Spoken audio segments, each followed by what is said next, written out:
नोंथांमोनखौ आंनि मोनसे गोदान चेनेलाव भिडिअ बरायलायबाय। नोंथांमोननि गेजेराव मोनसे गोदान भिडिअ लानानै फैदों, बे जाबाय नोंथांमोना गावनि मबाइलजोंनो जिमेल एकाउन्टखौ माबायदि अपेन खालामनो हायो। दिनैनि दिनाव साफ्रोमबो सुबुंनि आखायाव मबाइल थायो। मबाइल थानानै साफ्रोमबो सुबुंनोनो जिमेल एकाउन्ट नांगौ। बेनि थाखाय जिमेल एकाउन्टखौ नोंथांमोना गावनि आखायाव थानाय मबाइलजोंनो माबायदियै अपेन खालामनो हागोन, बेखौ नोंथांमोननो गोरलैयैनो फोरमायगोन।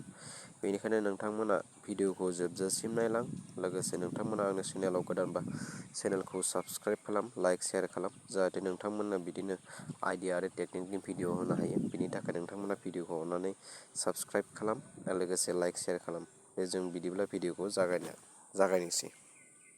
जिमेलाव थांबाय, जिमेलखौ अपेन खालामबाय जोङो। जिमेल अपेन खालामबाथाय जोङो बेखौ जों लिरगोन इमेल निउ अपेन होननानै जोङो सार्च खालामबाय।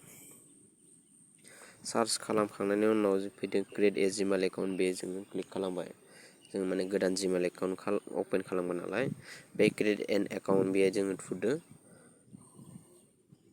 आंना अलरेडि एकाउन्टसा बहुद दंखायो, बेनिखायनो क्लिक हियाराव आं थुबाय। नोंसोरना बिदि फैयाबो जानानै आङो एकाउन्ट खुलिगोन ना, मेनेज एकाउन्ट अन डिभाइस, बेयाव जोङो लास्टाव क्लिक खालामबानो जाबाय। ओमफ्राय आंनाथ' बहुद दङ नालाय, ओमफ्राय एड एकाउन्टआव आङो थुदो। ओमफ्राय चेकिं इनफ' बिदि जागोन। पेटार्नखौ नोङो मारिना होदो।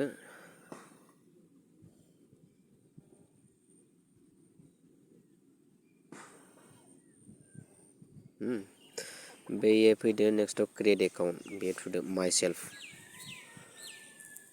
बेनिफ्राय नोंनि नामखौ होदो। सापस आंनि नामखौनो होबाय आं अलंबार, बेहाय नार्जारि, बे लास्ट सिअर नेमाव नार्जारि होबाय आङो। ओमफ्राय बेयो होदो नेक्स्टआव होबाय। ओमफ्राय डेट अफ बार्थखौ होदो, माबा मोनसे बिदिनो 1, नोंनि डेट अफ बार्थखौ होदो जायखिजाया।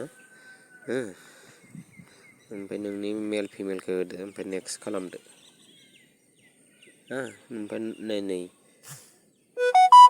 आंना फैबाय n अलंबार 9@gmail.com, बेखौ मोनसे क्लिक खालामदो, नेक्स्टआव थुदो। आंना बे जाबाय। ओमफ्राय स्ट्रं पासवार्ड नांगोनलै। स्ट्रं पासवार्डआ जाबाय, हमना ला नोंनि नामखौ फार्स्ट मोनबा आखर, ओमफ्राय नाम्बार A to Z, ओमफ्राय नाम्बार स्ट्रंगेस्ट पासवार्ड मारिनानै नेक्स्ट होबानो जागोन आरो।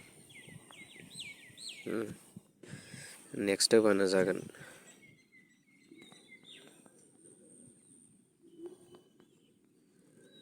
नेक्स्टआव थुदो, ओमफ्राय येस, बे जाबाय। ओमफ्राय येस आइ एम एग्रियाव थुदो।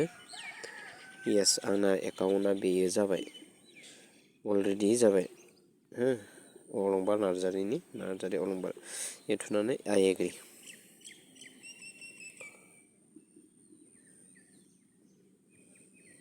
गुगोल सार्भिस जाबाय। बे अके जाबानो अके, आंनि जिमेल एकाउन्टआ अपेन जाबाय। नोंथांमोनाबो बेफोरबायदिनो खुलिनो हागोन आरो जिमेल एकाउन्टखौ।